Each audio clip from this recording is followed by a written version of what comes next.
Hi ಎಲ್ರಿಗೂ ನಮಸ್ಕಾರ. ಯಾರೆಲ್ಲ ನನ್ನ ಚಾನಲ್ ನೋಡ್ತಾ ಇದ್ದೀರೋ ದಯವಿಟ್ಟು ಸಬ್ಸ್ಕ್ರೈಬ್ ಮಾಡ್ಕೊಳ್ಳಿ. ಸಂಚಿಕೆ ಸುರುವಿನಲ್ಲಿ ವಿದ್ಯಾ ಅಳ್ತಾ ಇರ್ತಾಳೆ. ಅಮ್ಮ ಯಾಕೆ ನೀನು ಅಪ್ಪನ ಬೈಯೋದಿಲ್ಲ, ಅಪ್ಪ ಯಾಕೆ ಹೀಗೆಲ್ಲ ಆಡ್ತಾಯಿದ್ದಾರೆ, ಈ ಥರ ಆದರೆ ಹೆಂಗಮ್ಮ ಅಂತ ಕೇಳ್ತಾಳೆ.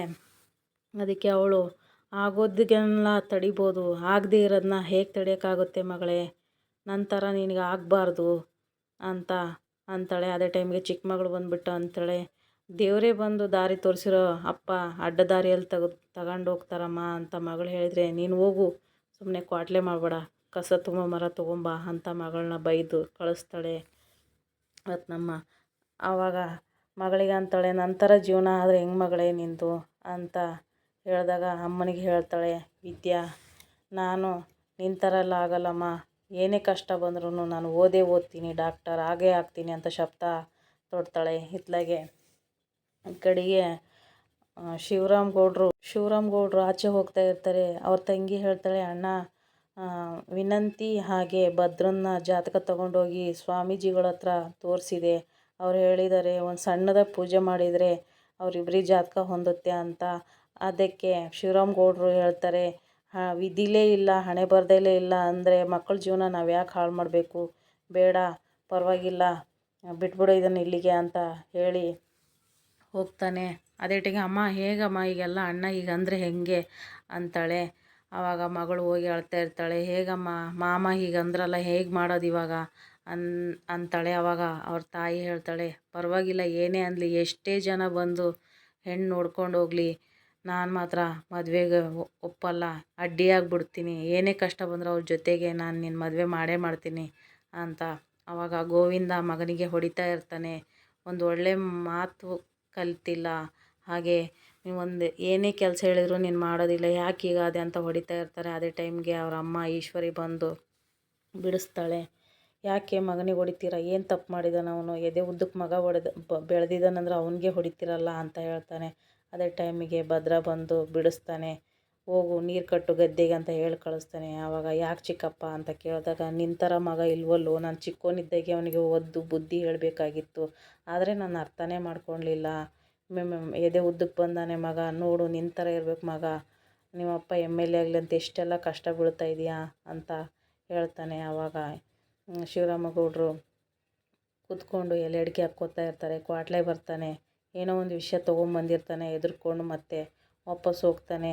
ಕರಿ ಭದ್ರನ್ನ ಅಂತ ಹೇಳ್ತಾರೆ. ಆವಾಗ ಅವನು ಎದ್ಕೊಂಡು ಹೋಗಿ ಭದ್ರನ ಕರೀತಾನೆ. ಭದ್ರ ಬರ್ತಾನೆ.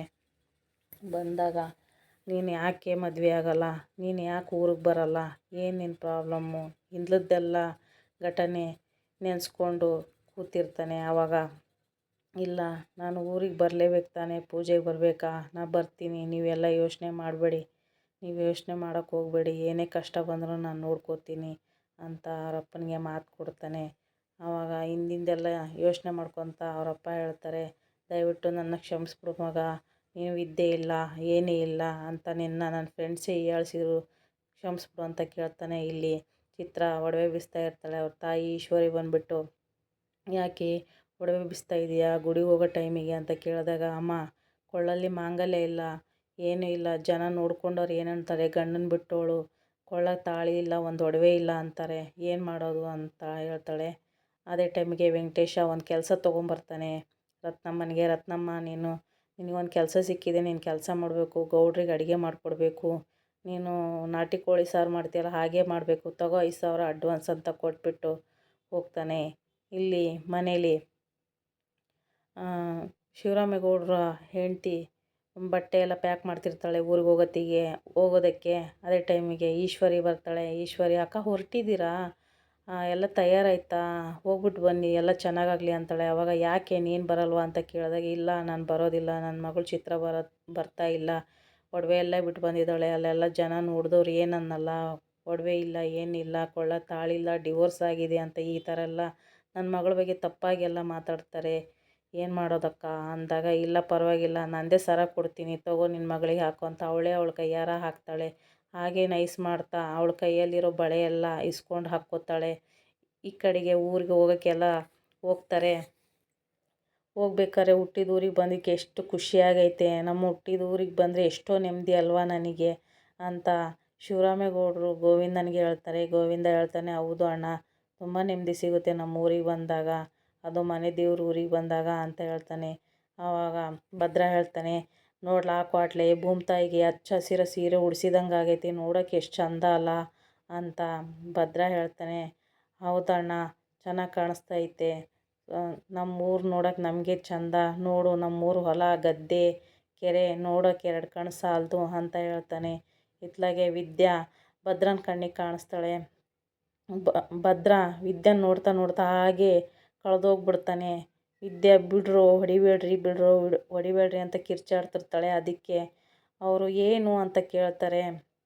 ಅದಕ್ಕೆ ಅವಳಂತಾಳೆ, ಹಾವು ಅಂತಾಳೆ. ಹಾವ ಎಲ್ಲಿ ಅಂತ ಕೇಳ್ತಾರೆ. ಭದ್ರ ಮತ್ತು ಕ್ವಾಟ್ಲೆ ಇಬ್ಬರು ಸೇರಿ ಬಚ್ಚಿಟ್ಕೊಂಡ್ಬಿಡ್ತಾರೆ, ಹಾವು ಹಾವು ಅನ್ಕೊಂತ. ಅವಳು, ಏನಕ್ಕೆ ಕಣ ಅದಕ್ಕೆಲ್ಲ ಹೊಡಿಬೇಕು, ಏನು ಮಾಡಿದೆ? ಈಗ ರೈತನ ಮಿತ್ರರು ಎರೆಹುಳ ಅಂತ ಹೇಗಂತಾರೋ ಹಾಗೆ ಒಂದು ಹಾವು ಅಲ್ವಾ, ಅದು ಒಂದು ಹೆಲ್ಪ್ ಆಗುತ್ತೆ ಅಲ್ವಾ ನಮಗೆ. ರೈತನ ಮಿತ್ರ ಅಂತಂದು ಅದು ಹೆಂಗಿರುತ್ತೋ ಇದು ಒಂದು ಜೀವ, ಆ ಜೀವಕ್ಕೆ ಯಾಕೆ ನಾವು ತೊಂದರೆ ಕೊಡಬೇಕು? ಅದೇನು ಮಾಡಿದೆ? ಅದರಿಂದನೂ ನಮ್ಗೆ ಹೆಲ್ಪ್ ಆಗುತ್ತೆ ಅಲ್ವಾ, ತಪ್ಪಲ್ವಾ ಅದು ಹೊಡೆಯೋದು ಅಂತ ಅಂದ್ಬಿಟ್ಟು ಅವಳೇನು ಮಾಡ್ತಾಳೆ, ಅದ್ರ ಹತ್ರ ಹೋಗಿ ಹಾವು ಸಿಗಾಕ್ಕೊಂಡಿರುತ್ತೆ ಅದನ್ನು ಬಿಡಿಸ್ತಾಳೆ, ಬಿಡಿಸಿ ಕಳಿಸ್ಬಿಡ್ತಾಳೆ. ಆವಾಗ ಅವಳಿಗೆ ಖುಷಿ ತಾಳಲಾರದೆ ಕ್ಲಾಪ್ಸ್ ಹಾಕ್ತಾಳೆ. ಕ್ಲಾಪ್ಸ್ ಹಾಕ್ಬಿಟ್ಟು ಮುಂದೆ ಮಕ್ಕಳ ಜೊತೆಗೆ ಹೋಗ್ತಾಳೆ. ಹೋಗ್ತಾ ಹೋಗ್ತಾ ಅವನ್ನ ಭದ್ರನ್ನ ತಿರುಗಿ ನೋಡ್ತಾಳೆ. ತಿರುಗಿ ನೋಡಿದಾಗ ಭದ್ರ ಅಲ್ಲೇ ಫ್ಲಾಟ್ ಆಗಿಬಿಡ್ತಾನೆ. ಅವಳು ನೋಡ್ತಾ ನಿಂತುಬಿಡ್ತಾನೆ. ಇಲ್ಲಿಗೆ ಈ ಸಂಚಿಕೆ ಮುಗಿಯುತ್ತೆ. ಮುಂದಿನ ಸಂಚಿಕೆಯಲ್ಲಿ ಭೇಟಿಯಾಗೋಣ.